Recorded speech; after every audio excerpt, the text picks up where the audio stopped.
People, Mongoose again, and it's time for another retro game bargain hunt video. And you've seen the footage, so let's crack right on with the pickups. I had a really good week actually. I managed to pick up loads of stuff for next to now, which is always a good thing when you're a tight arse like me. Yeah, so I didn't go to as many charity shops as I usually go to. I literally just went to a couple in my local area and then went to a second-hand shop that I usually go to. It's a fun place to go because he tends to get like inventory quite regular, and it's just fun digging through loads of boxes. I mean, he doesn't really keep his stuff, like as you noticed in the footage, he doesn't really keep his stuff in any kind of order, so it's fun just to go in and just rummage through stuff. And sometimes you find games that aren't in boxes, but you know, you can find the discs later on, a stack of discs that he's got, and it's just fun just going in and just rummaging and seeing what I can find. So this is what I got from him. You know, like I say, this place I go into quite a bit, and obviously I bump into loads of PlayStation 2 titles, who doesn't? But you know, if you see some good ones in the next to now, it's always good to pick up. Now these were like £1 each, that's his going rate for PS1 titles.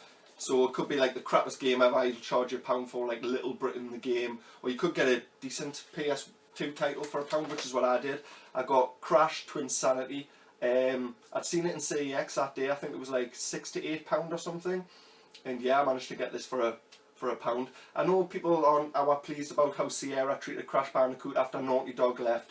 The PS2 games received like mixed views, but I really enjoy them. You know, it's still got the kind of Crash Bandicoot humour and all the characters that you'd expect. So yeah, Twinsanity for £1, happy days. Kill Switch, I don't know nothing about this. It's a third-person shooter, but it's made by Namco, and I seen it and it was £1. So if it's by Namco, it's going to be pretty solid. Burnout Revenge, another game for another £1.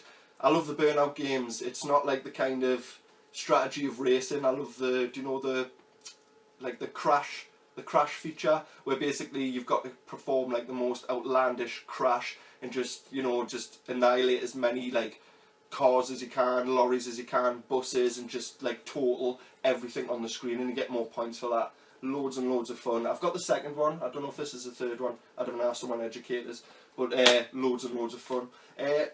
Next up, Mortal Kombat Armageddon. Now this is just more Mortal Kombat goodness, but basically brings together all of the characters from all of the previous Mortal Kombats, which is pretty damn cool.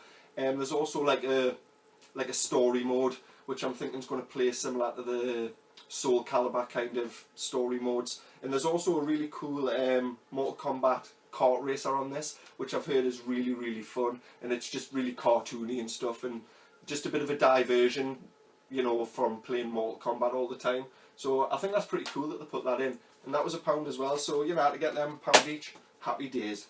Now PS1 games, he's always got a stack of these, but I kind of rifle through them all the time. He's always getting PS2 games, maybe his Nintendo Wii games, but he doesn't seem to get PS1 games all the time. So I managed to Frankenstein some copies together from the bits and bobs he had. I mean, he's seen us going through the discs in the footage. So I managed to find a disc for Air Combat. I found the box first, then I found the disc. Yeah, he charges like £2 for PS1 games, but like the PS2 games, it's just a flat rate, you know, he doesn't price check. It's like every PS1 game £2, every PS2 game £1. So Air Combat Namco, again, happy days. Just like a flight simulator kind of thing. I've seen loads of people have this in that collection, but I don't know, haven't got a clue. I'm sure it's alright though. Next, brilliant game, well, two brilliant games, and they're both Disney. Action game featuring Hercules, a brilliant like 2D style side scroller, like platforming game, which is just absolutely brilliant. Loads of amazing Disney games on PS1, and yeah, this is one of my favourites. Absolute brilliant game, love this. There's the side scrolling segments, and there's obviously parts kind of similar to Mickey's Wild Adventure, where you're moving forward into the environment as well, and just loads and loads of fun, and did the movie loads of justice as well. So another good movie tie-in game I'm picking up, and it's a Disney game. Happy days. £2. Another Disney game, Disney's Dinosaurs. I'm sure the movie's pretty crap, but given that Disney usually make good games based on their movies, I thought it was worth a go for £2. And you know, it was one of the few games he's got left there, PS1 games, you know, that are all there, complete in box. I mean, you've seen the Abe's Odyssey box, which was just by itself, and I was devastated that the game wasn't in there. But I'm sure that's happened before when I've went rummaging around in his shop. But like I say, it's always fun just to go rummaging in these second-hand shops because you never know what you're going to find. So yeah, I picked all of this up. I think if you tot it all up, £1 for the PS1 games, £2 for these, that's £6–10, and I paid £8 for them. I was like, all right, yeah. I was like, you know, it's £10. I went, will you take 8? He was like, I need bother. I'm in there all the time, and I always like police shop the bits looking for games. And I've seen a few cool things in there as well, like the Super Mario 25th anniversary red Nintendo Wii. I thought that was pretty cool. So then you see, I went to a couple of charity shops, and one of them I didn't find bugger all in, and the other one, it may have looked in the footage that I didn't find anything, but I actually asked when I stopped filming, and the guy brought out a couple of Nintendo Wii games, and this one jumped right out at us. It's the House of the Dead 2 and 3 Returns. An absolute brilliant light gun game. Well, actually technically it's not a light gun game, but it's the same style of light gun games. Basically you point your Wiimote at the telly, and then that's your gun basically, and it's just loads and loads and loads of fun. Really like B-movie style humour and stuff that goes on in these games. I'm a massive fan of the House of the Dead games, and in fact I'm a massive fan of like light gun games on the Nintendo Wii. Some of the light gun games, there's a Resident Evil one as well that I've got that's loads and loads of fun. Yeah, and some of my favourite Nintendo Wii games are actually light gun games, although they're technically not light gun games. Yeah, and that was £1 anyway from, I think it's Macmillan or some other charity shop. I didn't know I got into that many, right, but £1 from the charity shop. Right, you've seen us in CEX as well, and I have to say CEX are pretty good with their prices. You can pick games up for like next to now, basically pennies, which is obviously really helpful again if you're a tight horse like me. And yeah, I picked these ones up because they were pretty damn cheap, but they had some pretty cool games in actually that you would have seen in the footage.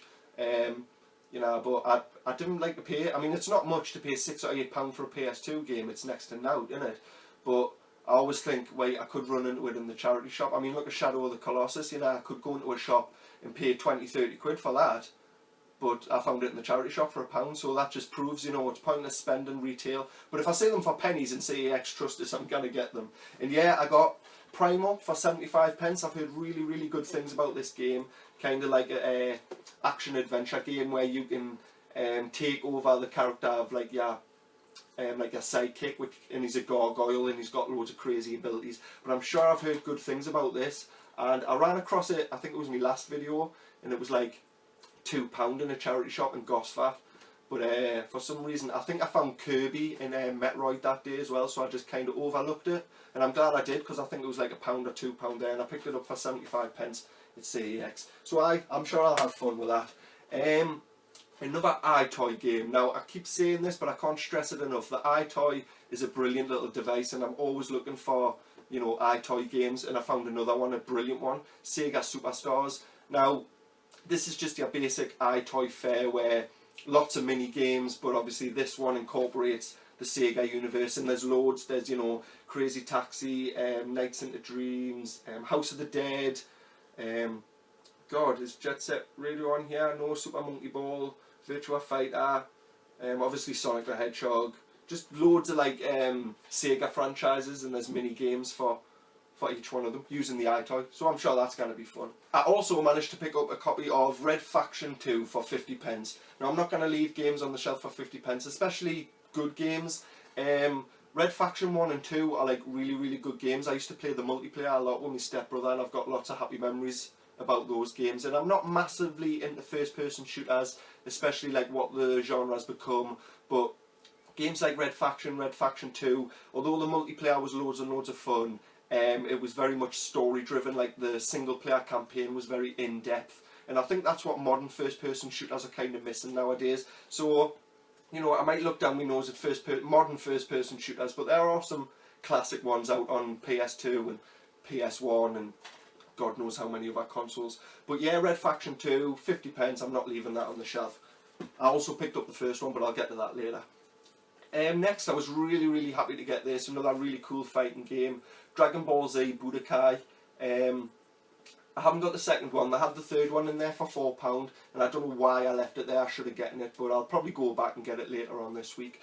But yeah, just a really cool fighting game set in the Dragon Ball Z universe, and it's just got all the characters you'd expect, all the moves you'd expect, and obviously if you're a Dragon Ball Z fan, you've got to play this game. But even if you're not, if you're a fighting game fan, then still give this a go. I'm not massively into Dragon Ball Z. I've watched it here and there. I have watched the original series of Dragon Ball as well, so I'm kind of into it. I kind of know like the law of the universe and stuff, but it's so in depth and it's been going for that long, you know, only true fans know everything about it. But I mean, this game's just pure fan service.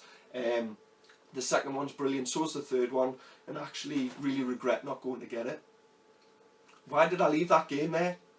Right then, next up is things that I picked up when I was out and about, but I wasn't filming because I'm kind of friggin' useless that way. But yeah, I picked up some things and some cool comics, but I'll get to them in a bit. Like I mentioned before, Red Faction, I picked up the second one, I also picked up the first one. This was like £1.50 at a charity shop as well. So yeah, just like I mentioned with the second one, just loads of great memories of playing the multiplayer with my stepbrother, and also like a really in-depth and involving single-player campaign. I also remember the geomod technology that they were all going on about, which basically was like destructible environments and stuff, so you could blow holes in walls and things to access different areas of the level, which is pretty damn cool. And yeah, I'm looking forward to playing that again. I don't know when I'll get a chance to do that because I've got that many games to work through, but I'm sure I will. And that was £1.50 from a charity shop. I've probably said that already. Legend of Spyro: A New Beginning. This is pretty much the same as Crash Bandicoot. It's a Sierra game, and I don't know, it's kind of mixed how people feel of the Spyro games on PS2, just like the Crash games on PS2. You know, some people like them, some people don't. I personally do. I mean, they're not as good as the PS1 originals, but you know, they're good in their own right, and they're still fun, you know, kind of open world platforming games. And yeah, I do really like the Spyro like series. There's a few bad ones, but I don't know about this one. Is this one any good? Can you tell us in the comments, because I really haven't got a clue. I've got like Legend of Dragonfly and PS2, and there's a Hero's Tale as well, another one that I've played, and they're both kind of good. So I don't know what this one's going to be like, but hey, I'll give it a go. Not that I've got the time to do that. Another PS1 game, this was £1.50, and it's another Disney game. Hey, it's Monsters Inc. Yeah, I'm sure like about 25% of my PS1 collection is Disney games, but that's not a bad thing because they're usually good games. And obviously this is based on the Monsters Inc. Movie from 2000 or whenever it came out, and yeah, really fun movie, and I'm sure they've done the movie justice in the game, as Disney usually do with their PS1 games, or games on any console really. So yeah, chuffed to have that, £1.50. Next to now, I've got to have it. But what I found next was really cool. I found some Street Fighter like comics, mangas, whatever you want to call them, and yeah, I found 3 of these for £2 each, and they're just really cool. I mean, they're next to untouched, and they've still got their posters inside, and this is actually the very first issue. This is yeah, volume 1, number 1, from September 1994, 95p on release, and I paid £2 for it. But it's just really cool. I mean, like the artwork inside's just absolutely awesome, and I never run into things like this. So when, you know, when I seen it, I thought, yeah, I picked one up, and then I was standing in the queue, and I thought, yeah, I need to get all of these. Why haven't I got all of these? And there's just, you know, just amazing artwork, and it's just fantastic. I mean, it's still got that posters inside as well. I'll show you. I mean, that's a brilliant one there. Who's that? Is that it's Sagat and Gale? So that's just brilliant. I mean, I'd love to pull that apart and stick it on my wall, but I think it'd just be a travesty to do that. I've actually been reading these. The Ben read the first one as well, and he's been enjoying them. But they don't go in sequential order, so I've got 1, 7 and 8, so I kind of need to get some more really, because these are really cool, and £2 each. I thought I was getting them in that Street Fighter 2, so I had to get them. So that's pretty much it. I was really chuffed with the comics, actually, to tell you the truth, out of all of that stuff.